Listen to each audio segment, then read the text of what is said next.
আসসালামু আলাইকুম প্রিয় ভিউয়ার্স, ওয়েলকাম জানাচ্ছি নতুন আরও একটা ভিডিওতে। আজকে আমি আপনাদেরকে দেখাবো সুন্দর এই বেবি শুটা কীভাবে তৈরি করতে হয়।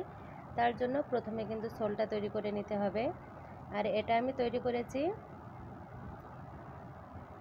1.5 বছর বয়সের বাচ্চার জন্য। এটা হলো ছেলে বাবুর জন্য তৈরি করেছি। প্রথমে একটা এভাবে করে স্লিপ নট করে নিতে হবে। আমি এখানে স্লিপ নটটা করে নিয়েছি। এখন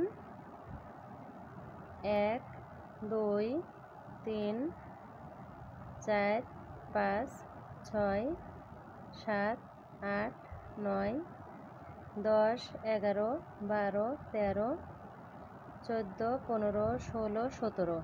আমি এখানে টোটাল 17টা চেন করে নিয়েছি।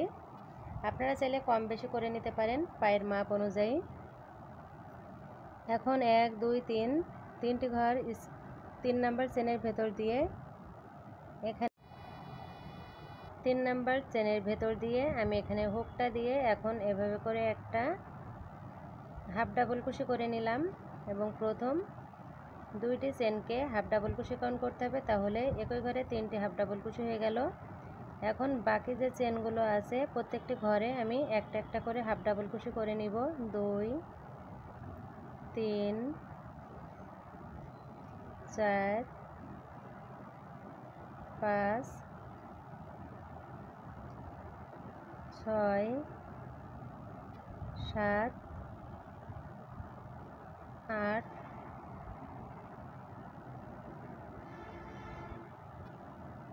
9 10 11 12 13। 13টা ঘরে আমি 13টা হাফ ডাবল কুশি করে নিলাম। এখন আর একটা চেনের ঘর বাকি আছে, এই ঘরের ভেতরে 6টি হাফ ডাবল কুশি করতে হবে। আমি কিন্তু একটা হাফ ডাবল কুশি করে নিয়েছি। 2 3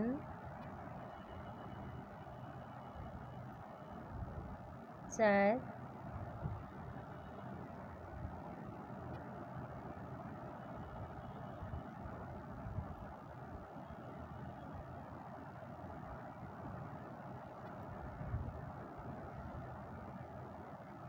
5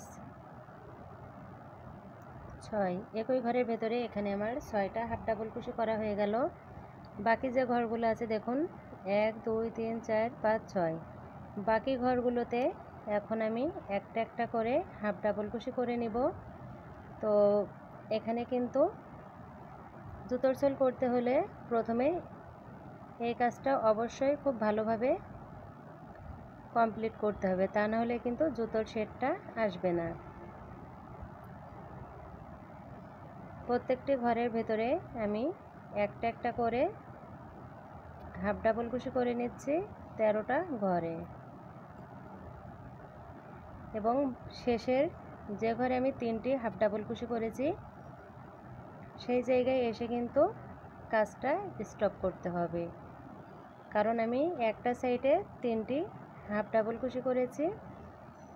এখন দেখুন আমি কিন্তু এই পর্যন্ত কাজটা করে নিয়েছি। আর যেখানে আমি একই ঘরে 3টি হাফ ডাবল কুশি করেছি সেই জায়গাটা কিন্তু খালি আছে।